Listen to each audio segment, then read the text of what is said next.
10 o'clock at night. The hallway of the old apartment building sat under dim yellow light that flickered every few seconds. David Harper had just gotten his son to sleep when he heard hesitant knocking from the unit across the hall. The woman who'd moved in last week said her TV had no signal. He grabbed his toolbox and crossed over, kneeling behind the screen to check the cables. When the TV flickered to life, blue light washed across the face of the woman standing behind him. David stood up. Both of them went silent. 10 years had passed, but the past had just walked through the door.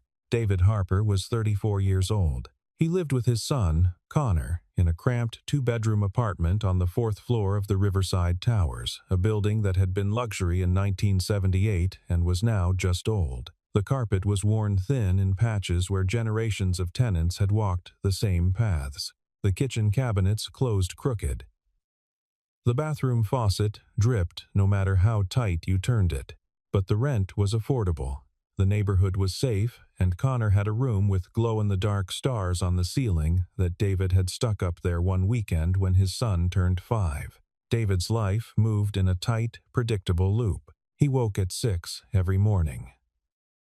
Made breakfast, usually scrambled eggs and toast, sometimes oatmeal if he had time.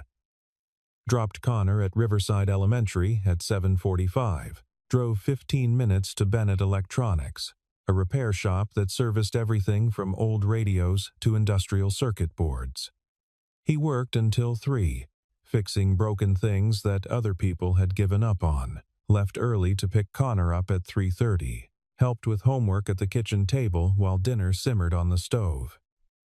Read bedtime stories until his son's breathing slowed and evened out around 8:30. No friends, no dating, no past that he talked about. Just the rule he'd carved into his chest years ago, the one that governed every decision. What's best for Connor? Everything else fell away. On weekends, they went to Miller Park. Connor climbed on the jungle gym while David sat on a bench with a thermos of coffee, watching. Other parents chatted in clusters, exchanging phone numbers and setting up playdates. David stayed alone. Not unfriendly, he'd nod if someone made eye contact. Would help if a kid fell and needed a Band-Aid from his backpack just separate. Like he existed in a parallel version of the playground, where sound didn't quite carry. Connor was 7 now. Small for his age, with David's dark hair and a gap between his front teeth that the dentist said would close on its own. He asked questions constantly. Why was the sky blue? Where did electricity come from? How did birds know where to fly? Why didn't they have a mom like the other kids? David answered the first 3 with the patience of someone who genuinely enjoyed explaining how the world worked. The 4th, he dodged. It's just us, buddy. That's how it is.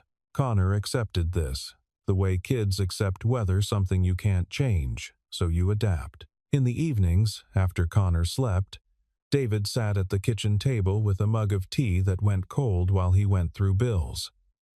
Rent was due on the 1st. Utilities fluctuated but averaged $80 a month. Groceries were carefully planned to minimize waste. Connor's school supplies, clothes that fit a growing kid, the occasional birthday present for a classmate's party. Everything balanced to the dollar. No room for error. No room for surprises. The apartment walls were thin. He heard Mrs. Patterson above him, walking her endless laps from bedroom to kitchen at 3 in the morning.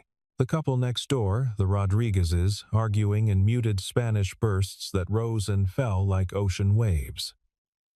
Mr. Chen at the end of the hall, coughing through the night. A wet rattle that made David wince every time. Life was small, predictable, and safe. That was the point.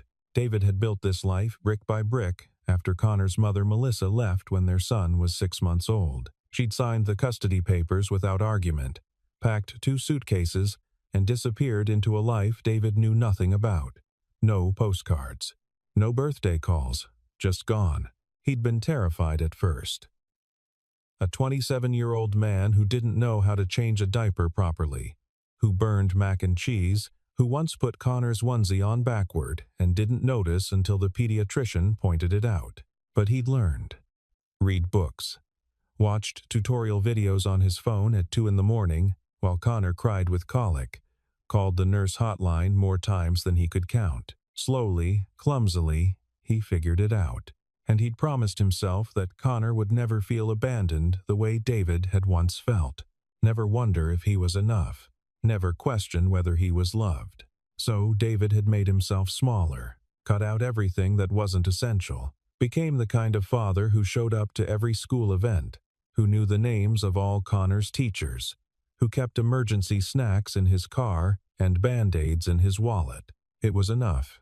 It had to be. The moving truck arrived on a Saturday morning in late September. David heard it from the kitchen, where he was making pancakes, the scrape of furniture against the lobby floor, footsteps in the hallway, the slam of the building's main door. Over and over, Connor pressed his face to the peephole, standing on his tiptoes. "Someone's moving into 4B, he announced, breath fogging the glass. David flipped a pancake. "Okay, it's been empty for a long time. 2 months. Can I go say hi?" "No. Let them settle in first." Connor wandered back to the table, disappointed but obedient. He poured syrup in careful circles on his pancakes, while David cleaned the griddle. By evening, the hallway had gone quiet again.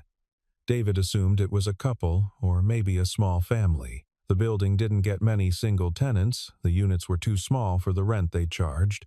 Made sense only if you split the cost. He didn't think about it much. New neighbors came and went. The building had high turnover. Then came the knock. It was late past 10. Connor had been asleep for an hour. David was halfway through a load of laundry, sorting whites from colors at the kitchen table because the apartment didn't have space for a proper folding area, when he heard the tentative tap-tap-tap at the door. He looked through the peephole.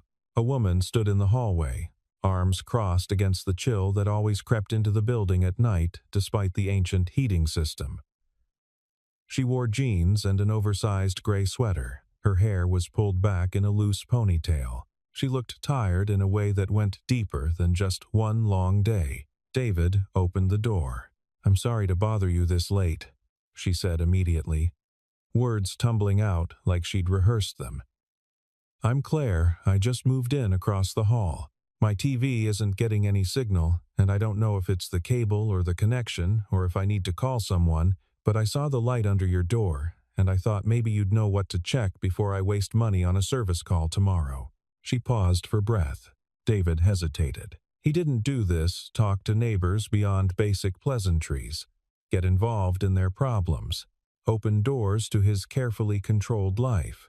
But she looked exhausted, and it was a simple fix. 5 minutes, maximum. "Yeah, I can take a look." Relief flooded her face.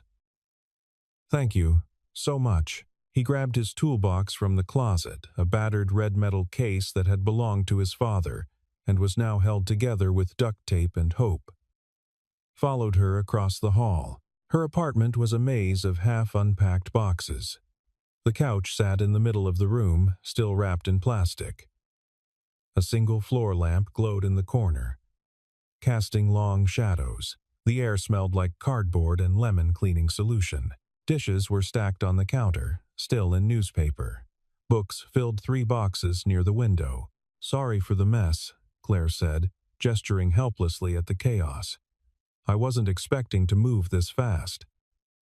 Everything kind of happened at once. David knelt behind the TV, a mid-range Samsung that looked a few years old. "You come from far?" "Not really. Across town." She paused, and he could feel her deciding whether to say more. "I just got divorced. Needed a fresh start. New place.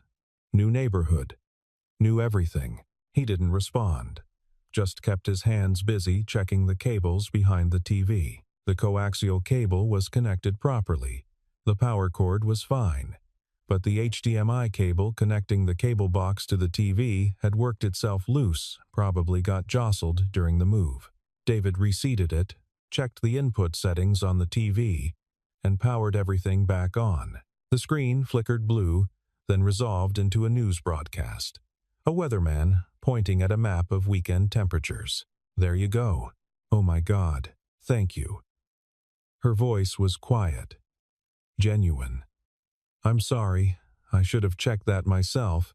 I just didn't even think about the cables in back. Easy to miss." David stood, brushing dust off his knees, and turned to leave. That's when the light from the TV caught her face at a different angle. She had a thin, silver necklace, a small pendant in the shape of a compass, the kind you could buy at a flea market or vintage shop. His breath stopped. He knew that necklace. He'd bought it himself a decade ago, summer before senior year of college. Gave it to someone he thought he'd spend his life with. Told her the compass would always point her home. Cheesy romantic nonsense that had felt profound at 19. His eyes moved from the necklace to her face, really looked this time. Not just the polite glance you give a neighbor. The shape of her jaw. The way she tucked her hair behind her ear when she was nervous. The faint scar above her left eyebrow from when she'd fallen off her bike as a kid. It wasn't possible. Claire, if that was even her real name, stood frozen, staring back at him. Her lips parted slightly, like she was about to say something. Neither of them spoke. The silence stretched until it became painful, until the news anchor's voice from the TV felt obscenely loud. Finally, David grabbed his toolbox and walked out without a word. The door clicked shut behind him. David shut his apartment door and leaned against it, heart hammering against his ribs so hard he thought it might crack them. It couldn't be her. Emma Calloway. 10 years ago, she'd been the only person who'd ever made him feel like he wasn't just taking up space in the world, marking time until something happened. They'd met at a summer job the year before graduation, both working at the Riverside Community Center running programs for kids. She taught art workshops in the mornings. He ran tech classes in the afternoons, teaching teenagers how to build websites and edit videos. They'd fallen together fast and inevitable, like objects rolling downhill. Spent every evening walking by the river, talking until the streetlights came on and the mosquitoes drove them inside. Made plans. Stupid, earnest, specific plans about the future. They'd move to the city, get a small apartment together. She'd teach art at a community college. He'd work in tech support somewhere while figuring out what he really wanted to do. They'd adopt a dog, name it something ridiculous, get married eventually. But there was no rush. They had time. They had forever. Then one night in August, Emma disappeared. No explanation. No goodbye. Just gone. David had called, texted, left voicemails that progressed from worried to angry to desperate. Showed up at her apartment. Her roommate said she'd moved out suddenly. Wouldn't say where. Family emergency. That was all she'd offer. Wouldn't say more. He'd searched for months. Asked mutual friends. Checked places they used to go together. Eventually stopped because the hope was worse than the absence. And now she was across the hall, using a different name, acting like she didn't know him. David slid down to the floor, toolbox beside him, hands shaking. In her apartment, Emma Claire stood in the exact spot he'd left her. The TV droned on, unwatched. Weather gave way to sports highlights. She didn't move to change the channel. She'd recognized him the second he stepped into the light. The voice first. That particular way he said yeah when agreeing to help someone, like he was reluctant but couldn't help himself. Then his posture, the slight hunch of someone who'd spent years bent over repair work. The way he tilted his head when he concentrated, tongue barely visible between his teeth. David Harper. The man she'd run from 10 years ago because staying would have destroyed him. She pressed her palms against her eyes and let out a breath that turned into a sob she barely managed to choke back. She hadn't known he lived here. Hadn't known he was even in the same city. She'd picked this building because it was affordable, because it was available immediately, because the landlord didn't ask too many questions when she explained she was newly divorced, and yes, she had job history and references. Please just let me sign the lease. And now David was 10 feet away, on the other side of a thin wall, with a life she'd never been part of, a life that had gone on without her. Emma sank onto the plastic-wrapped couch and cried until her throat hurt. 3 days passed. David avoided the hallway like it was contaminated. left early for work, earlier than necessary, sitting in his car in the Bennett Electronics parking lot for 20 minutes before his shift started. Came home late, taking the long way back, stopping at the grocery store even when they didn't need anything. Kept Connor inside on the weekend, inventing reasons why they shouldn't go to the park. It might rain. I have work to catch up on. Let's build your Lego set instead. Connor accepted these excuses with growing suspicion, but didn't argue. On Tuesday evening, while David was in the shower, Connor got bored. The apartment felt small suddenly. The Lego spaceship was finished. His coloring books were all colored. He could hear voices in the hallway, kids from 4C playing, their laughter echoing. Connor opened the front door and wandered into the hall. The door to 4B was propped open with a cardboard box. Music drifted out, something soft and acoustic, a woman's voice singing about rivers and roads. Connor peeked inside. Claire was kneeling on the floor, unpacking dishes from a box marked kitchen, fragile. She looked up and smiled, the kind of smile adults give kids they don't know, warm but cautious. Hi there. Hi, I'm Connor. I'm Claire. You live across the hall? He nodded. With my dad? He's the one who fixed your TV. I know. He was very helpful. She pulled out a coffee mug, checked it for cracks, set it on the counter. Are you supposed to be wandering the hallway by yourself? Connor shrugged. Dad's in the shower. I got bored. Are you married? The question caught her off guard. Not anymore. Me neither. He said it like it was a club they both belonged to, a shared experience. Claire's smile faltered for just a second. Do you want to help me unpack these plates? I could use an extra pair of hands. Connor's face lit up. He crossed the threshold and knelt beside her, and for the next 10 minutes, they worked in companionable silence punctuated by Connor's chatter about school, his favorite cartoons, a drawing he'd made of a spaceship that his teacher had hung on the bulletin board. Claire listened with the kind of attention that made kids feel like what they were saying actually mattered. Then David appeared in the doorway. His hair was still damp from the shower. He was barefoot, wearing sweatpants and an old t-shirt. His face went pale when he saw Connor kneeling beside Claire. Connor. Inside. Now, Connor looked startled. He'd heard his father be firm before, but never quite like this sharp, almost scared. But I'm helping. The boy scrambled to his feet, mumbled a goodbye to Claire, and hurried past his father into the hallway. David didn't look at Claire, just grabbed Connor's hand and pulled him back across the hall.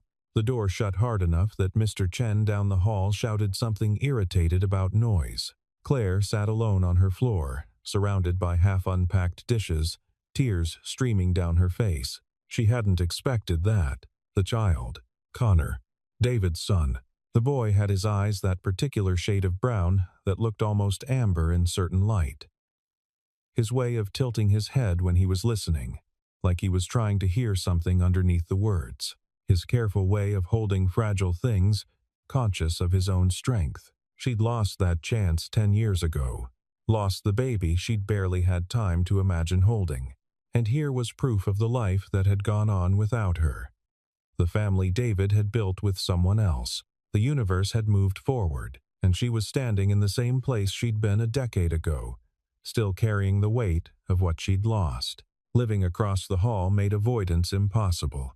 The building had one elevator that broke down twice a week, so most residents used the stairs. The mailboxes were in the lobby. The laundry room was in the basement. Every mundane necessity forced them into shared spaces. They passed in the stairwell on Wednesday morning. David coming down with Connor, heading to school. Claire going up with a load of laundry. Morning, she said quietly. David nodded, didn't quite meet her eyes. Morning? Connor waved enthusiastically. Hi, Claire. She waved back, heart cracking a little. Thursday evening, they waited for the elevator together. The button was lit, the machinery groaning somewhere above them. Claire tried to make conversation. How have you been? Fine, thanks. It's been a while. Yeah, I'm glad to see her. We should go. David grabbed Connor's hand and headed for the stairs instead, even though they'd just waited 5 minutes for the elevator. Friday night, Claire was checking her mail when David came in with Connor. She stepped aside to give them space at the mailboxes. Connor immediately started telling her about his week. "We had a field trip to the fire station. I got to sit in the fire truck. And the firefighter let me hold the hose, but it wasn't on, obviously, because that would be dangerous. And then Connor, we need to get upstairs," David interrupted, mail clenched in his fist. "But I'm telling Claire about." "Now, please." Connor's face fell. He followed his father to the stairs, glancing back at Claire with confusion.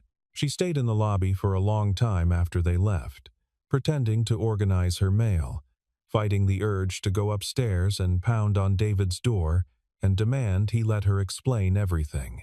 But she didn't, because she had no right to demand anything. The following Tuesday, they ended up in the elevator together, all three of them, because the elevator chose that moment to finally work. The space was suffocatingly small, barely 6 by 6 feet. The fluorescent light buzzed. Connor filled the silence the way kids do when adults won't. "Dad, Claire helped me with my math homework yesterday when you were at work. Mrs. Patterson couldn't help because she doesn't see numbers very well anymore. But Claire came over and she's really good at fractions." David's jaw tightened. His hand on the toolbox he was carrying went white-knuckled.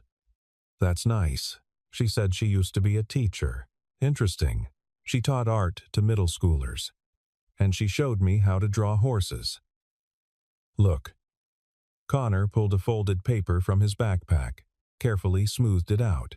A horse in profile. Surprisingly well proportioned for a 7-year-old's work. David looked at the drawing for a long moment. "That's good, buddy." The elevator dinged. 4th floor. David ushered Connor out without another word.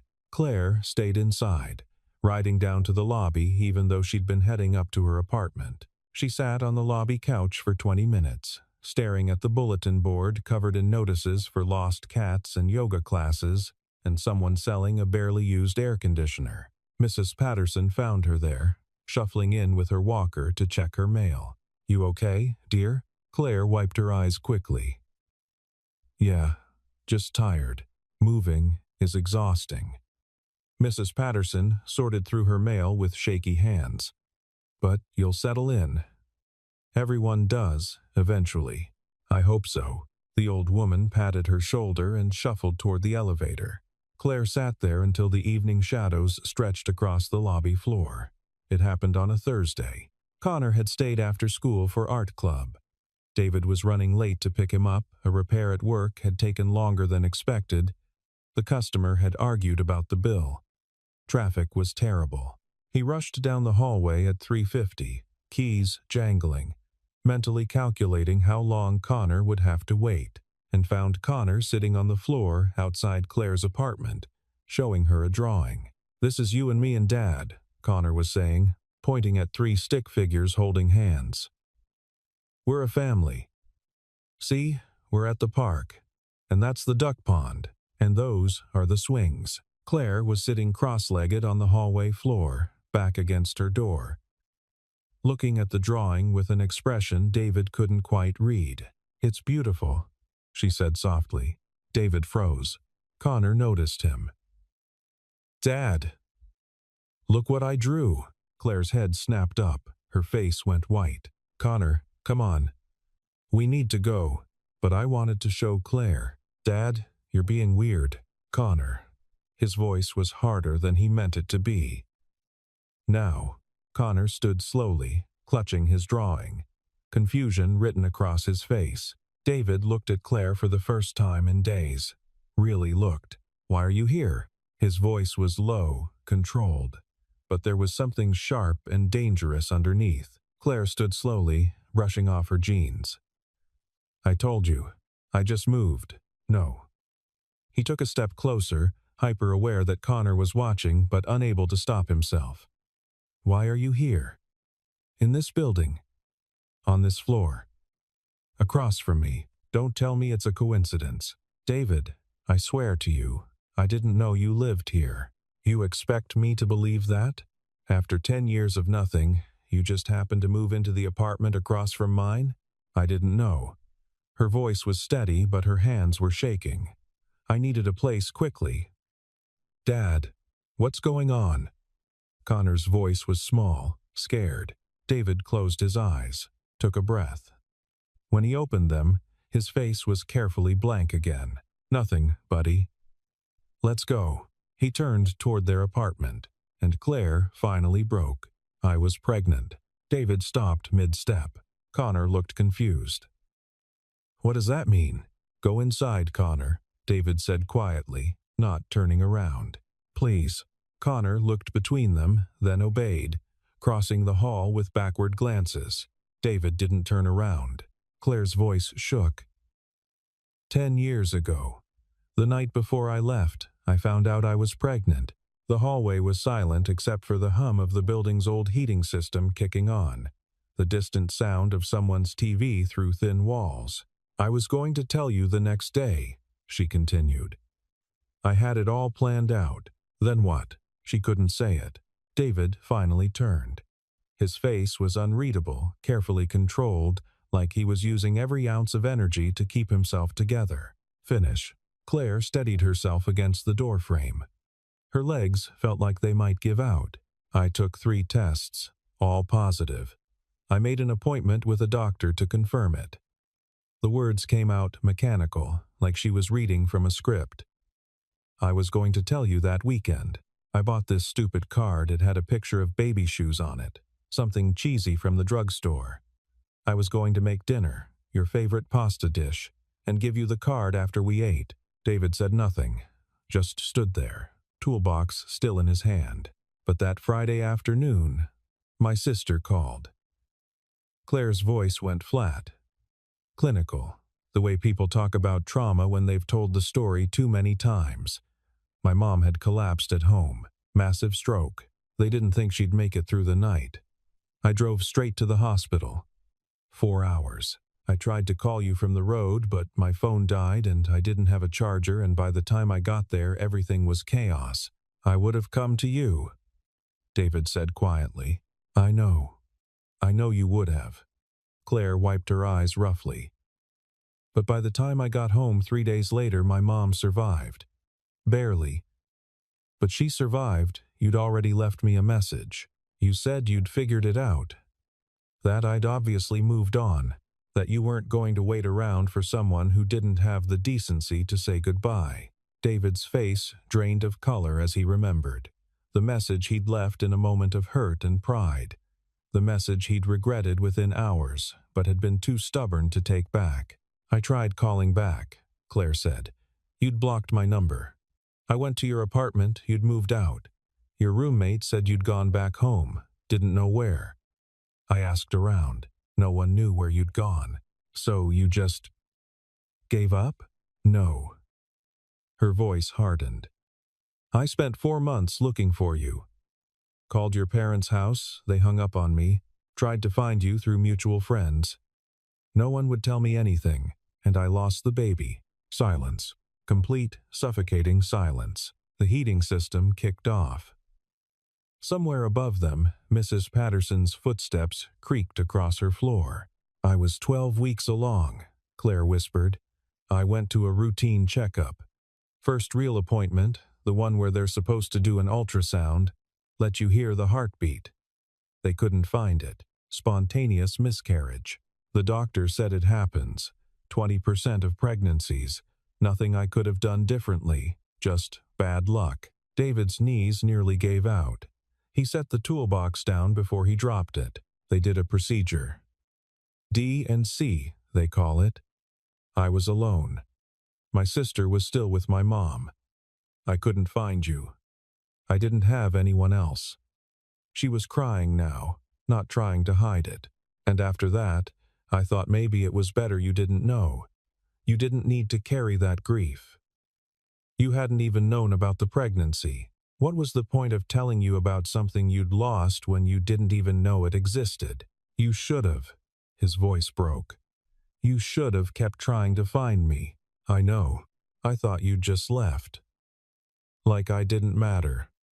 Like we didn't matter. You were all that mattered. David slid down to sit on the hallway floor, back against the wall. He looked younger, suddenly, more like the 19-year-old she'd known than the man he'd become. Claire sat across from him, back against her door frame. Her knees pulled up to her chest. They stayed like that for a long time. Long enough that Mr. Chen passed them on his way to the elevator, gave them a curious look, kept walking. I married someone else, Claire finally said. 4 years later, Richard, good man, stable job, CPA, nice family. We tried to have kids tried for 3 years. Couldn't.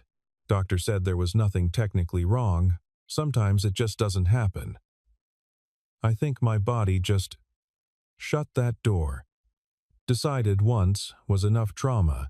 She picked at a loose thread on her jeans. We divorced last year. Mutual.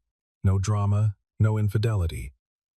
We just realized one day that we'd built a life on top of a foundation that wasn't there. We were friends, pretending to be in love because we both wanted to want it. Does that make sense? David nodded slowly. Why'd you change your name? I didn't. Not legally. Claire's my middle name, Emma Claire Calloway.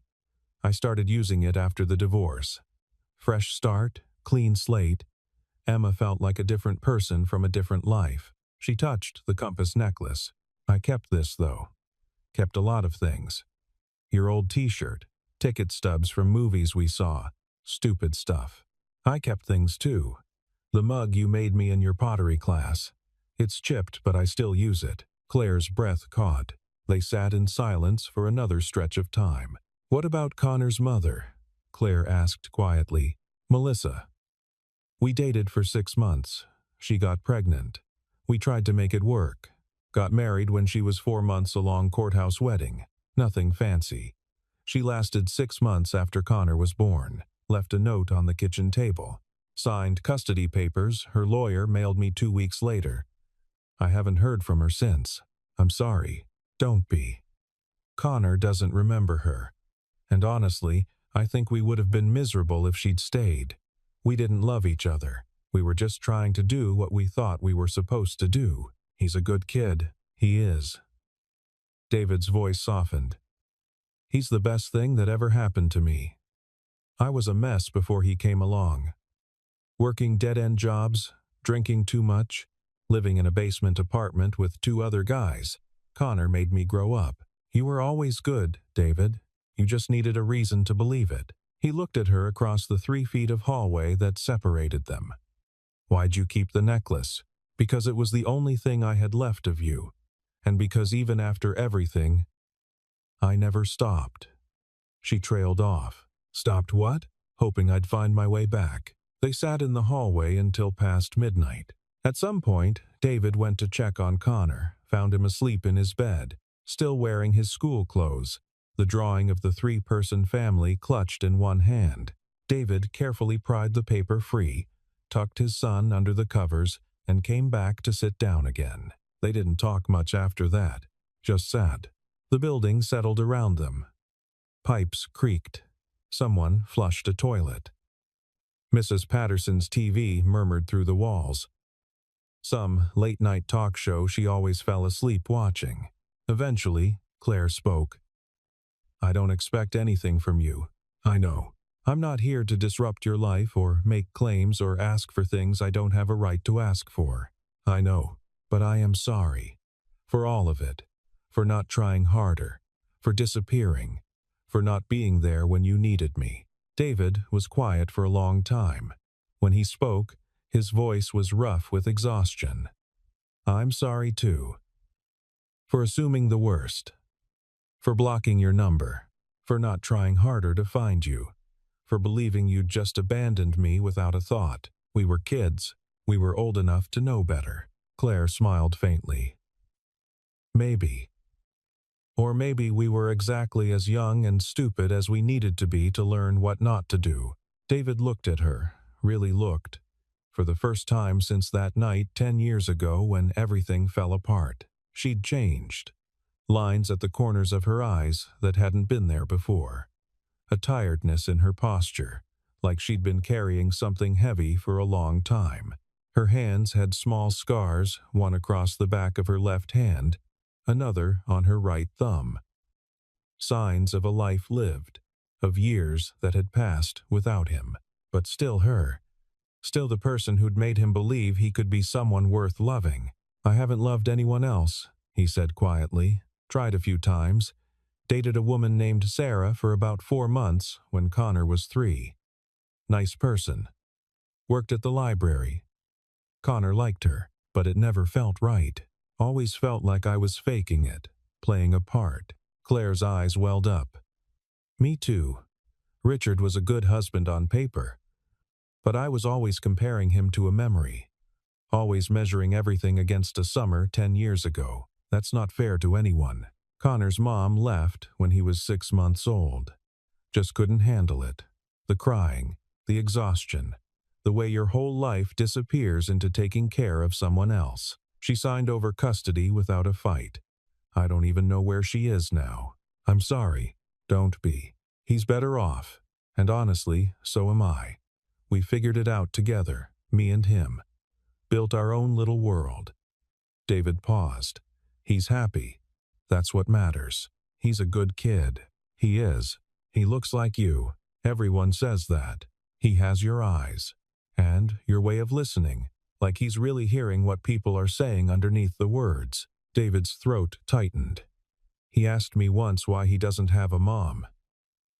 I didn't know what to tell him." "What did you say?" "That some families look different. That it's just the two of us, and that's okay." "That's a good answer. I don't know if he believes it." "I don't know if I believe it." Silence settled again, but it was different now. Softer, less sharp. Then David said, "I don't know what this is. Neither do I. But I'm not ready to just erase 10 years and pick up where we left off. I can't do that. I wouldn't ask you to. I have to think about Connor. Everything I do, every choice I make, has to be about what's best for him. That's the rule. That's all I have. I know. I can't let someone into his life who might leave. He's already been abandoned once. I won't let it happen again." "I understand." David stood, knees creaking. Held out a hand. Claire took it. Let him pull her up. They stood in the hallway, hands still touching, inches apart. "Can I take you to coffee sometime?" Claire asked. "Just coffee. No expectations. No pressure. Just two people who used to know each other catching up." David hesitated. Every instinct screamed at him to say no, to protect himself and Connor from the possibility of more hurt. But looking at her face, tired, hopeful, scared, he couldn't. "Yeah, okay. When? Saturday? Connor has a play date in the afternoon. I could meet you at 2. The coffee shop on 3rd Street? That place is still open?" I checked. "It is." David almost smiled. "Okay. 2 o'clock. Okay." They stood there for another moment, neither quite ready to let go. Finally, David stepped back. "Good night, Claire." "Good night, David." He crossed to his apartment, paused with his hand on the doorknob. "The necklace looks good on you." She touched it reflexively. "I never take it off." He went inside. Claire stood in the hallway for a long time after his door closed, fingers wrapped around the compass pendant, feeling its weight against her chest like an anchor. Coffee turned into 2 coffees. The first one was awkward. They sat across from each other at the coffee shop on 3rd Street, the place that miraculously still existed, still had the same cracked leather booths and the same grumpy owner who made the best espresso in the city. They talked carefully about neutral things: Connor's school, Claire's freelance illustration work, the building's broken elevator, the weather. Neither mentioned the hallway conversation. Neither mentioned what had happened 10 years ago. It was like they were strangers learning each other for the first time. The second coffee, a week later, went deeper. David talked about the first year with Connor, the terror and exhaustion and bone-deep certainty that he was failing every single day. Claire talked about the miscarriage, the procedure, the months after when she couldn't look at pregnant women without feeling like someone had carved out part of her chest. They were both crying by the end, in a coffee shop booth at 3 in the afternoon. and the grumpy owner brought them extra napkins without comment. Then a walk in the park while Connor played. David watched his son on the jungle gym while Claire sat beside him on the bench. Not too close, maintaining careful distance. Connor noticed her and ran over. "Claire, do you want to see how high I can swing?" "I'd love to." They walked to the swings together. Connor pumped his legs, going higher and higher, shouting, "Watch this," every few seconds. Claire watched with genuine delight, calling encouragement, laughing when Connor tried to jump off at the peak, and David had to sprint over to steady him. On the walk home, Connor held both their hands, swinging between them like a bridge. David caught Claire's eye over Connor's head. She smiled, something warm unclenched in his chest. Then Claire started helping Connor with homework. It began organically. David was running late from work one day, a complicated repair that wouldn't cooperate, a customer who wouldn't stop calling with additional problems. He texted Mrs. Patterson to ask if she could sit with Connor until he got home. She texted back, "My arthritis is bad today, dear. Can't make it down the stairs." "Ask Claire?" David stared at his phone for a long moment, then texted Claire, "Could you watch Connor for an hour? I'm stuck at work. We'll pay you." Her response came immediately. "Of course. Don't be silly about payment. Send him over." When David got home 90 minutes later, full of apologies, he found Claire and Connor at her kitchen table, surrounded by math worksheets and pencils. "Fractions," Claire explained. "We're conquering them together." Connor looked up, grinning. "Claire makes them make sense." David felt his throat tighten. "Thank you. Anytime." It became a pattern. 3-4 times a week, Connor would knock on Claire's door after school. She always let him in. They'd do homework together, or she'd teach him to draw. Or they'd just talk while she worked on her illustration projects. David would pick him up an hour or two later. Never stayed long, never sat down. Just collected his son and went home.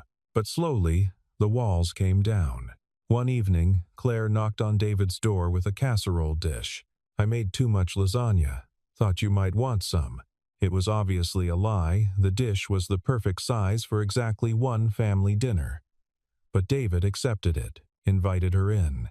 They ate together at the small kitchen table. Connor chattered about his day.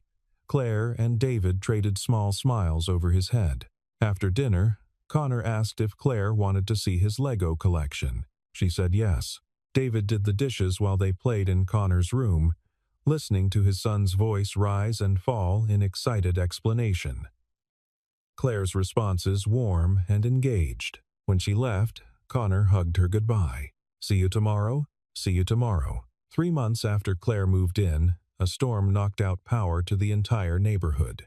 David spent 2 hours in the basement with the building super and an electrician from the city, helping identify the blown transformer and routing temporary power to keep the emergency lights on. When he got back upstairs, he found Claire and Connor in his apartment, playing cards by flashlight. "We got hungry," Connor explained. "Claire made sandwiches." "Hope that's okay." David looked at Claire, who shrugged apologetically. "Your door was unlocked." "I didn't want him here alone in the dark." "It's okay. Thank you." They ate together in the flickering candlelight. Connor told a rambling story about a field trip to the aquarium, something about touching a starfish and learning that they don't have brains, which seemed to fascinate him endlessly. Claire listened like it was the most interesting thing she'd ever heard, asking questions, laughing at the funny parts. David watched them both and felt something shift in his chest. Something that had been frozen for 10 years starting to thaw, painful and necessary. After Connor fell asleep on the couch, exhausted from the excitement of the blackout, David and Claire sat on the balcony, wrapped in blankets against the November cold. The city stretched out below them, dark except for scattered emergency lights and the headlights of cars navigating streets without traffic signals. "This is nice," Claire said quietly. "Yeah, I missed this. Just being with someone. No performance, No pretending. David nodded. Me too. She leaned her head on his shoulder. He let her. They stayed that way until the power came back on and the world lit up around them, sudden and bright. 6 months later, Claire's TV stopped working again. David stood in her doorway, toolbox in hand, grinning. Really? I swear I didn't break it on purpose. But her smile said otherwise. Ooh-huh. He crossed to the TV, which was now positioned differently, in a room that had been fully unpacked and decorated. Her artwork hung on the walls. Books filled the shelves. It looked like a home. David knelt behind the TV. Claire watched from the couch. You know, you could just move in here. Save yourself the walk across the hall every time something needs fixing. David glanced back, eyebrow raised. Is that an invitation? Maybe. What about Connor? He already asked me if we're getting married. I think he'd be thrilled. David turned back to the TV, hiding his smile. What did you tell him? That I didn't know. That it's complicated. Is it? Isn't it? David finished checking the connections. The HDMI cable was loose again, exactly like the first time, and stood up. The TV flickered to life. Some nature documentary about penguins. There. Fixed. Thank you. He set the toolbox down. Sat beside her on the couch. The apartment smelled like vanilla candles and the tomato sauce she'd been simmering for dinner. Through the window, you could see David's balcony across the way. The curtains were open. His apartment looked warm and lived in. I'm not ready for marriage, David said carefully, choosing each word. Not yet. Maybe not for a while. Okay. I need to be sure. For Connor. For me. That this is real. That it's going to last. I understand. But I want this. Whatever this is that we're building. Claire took his hand. Me too. I want Connor to have what we had. Someone who shows up. Someone who stays. I'm not going anywhere. You can't promise that. Nobody can. You're right. But I can promise I'll try. I can promise I'm here now. That I choose this now, and that I'll keep choosing it. David looked at their intertwined hands. That's enough. He reached into his pocket and pulled out a key. Spare key to my place, in case you need it. She took it, turned it over in her palm. Emergency TV repair access? Something like that. She leaned in and kissed him. Soft, tentative, like they were still figuring out how their pieces fit together after all this time. When they pulled apart, David's phone buzzed. Connor, texting from across the hall. Is Claire coming for dinner? We have pasta. David showed her the message. Claire laughed. Guess I should go. Guess so. They stood. Walked to the door together. In the hallway, they paused. The same hallway where they'd first recognized each other. Where they'd sat and cried and finally told the truth. David? Yeah? I'm glad the TV broke. He smiled. Me too. Both times. Especially both times. They crossed the hallway together. Not to the same apartment, not yet, maybe not ever, but to the same dinner table. The same laughter. The same small, careful routines that were building something new from the ruins of what they'd lost. Connor greeted them at the door, holding up a new drawing. 3 stick figures. A house, a sun, a dog. This is us, he announced proudly. I added a dog because Claire said we should get one. David looked at Claire. You said that? She shrugged, grinning. It came up. We can't have a dog, the lease says. The lease says no dogs over 25 pounds. We could get a small one. Claire, a really small one. Like a terrier. Connor was bouncing now. Can we, Dad? Please? David looked between them, his son, and this woman who'd come back into his life through a series of impossibly unlikely events, and felt something in his chest expand. We'll think about it. Yes. Connor pumped his fist. Claire caught David's eye over Connor's head. Mouthed, thank you. He mouthed back. We're getting a small dog. She grinned. They sat down to dinner pasta with Claire's tomato sauce. Garlic bread.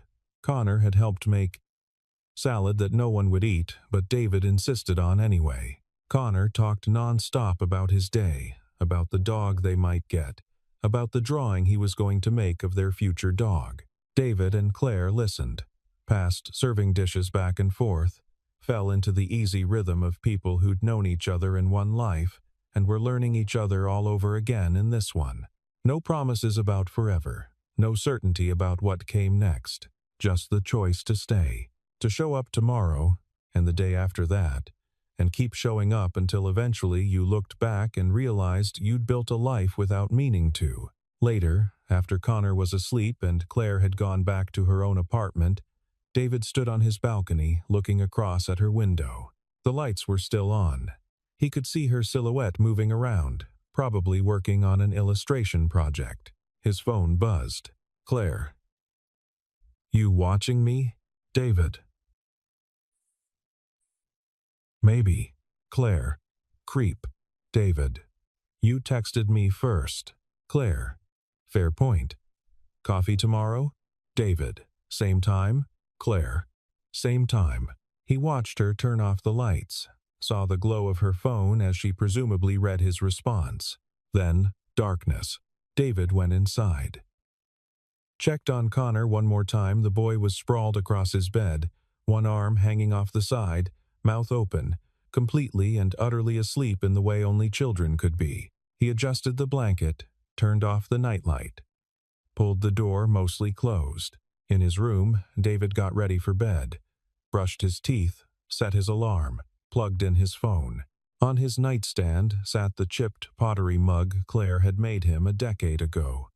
He'd used it that morning for coffee, would use it tomorrow. He got into bed, turned off the light, lay in the dark, thinking about the life he'd built and the life he'd lost and the life that might be forming in the space between.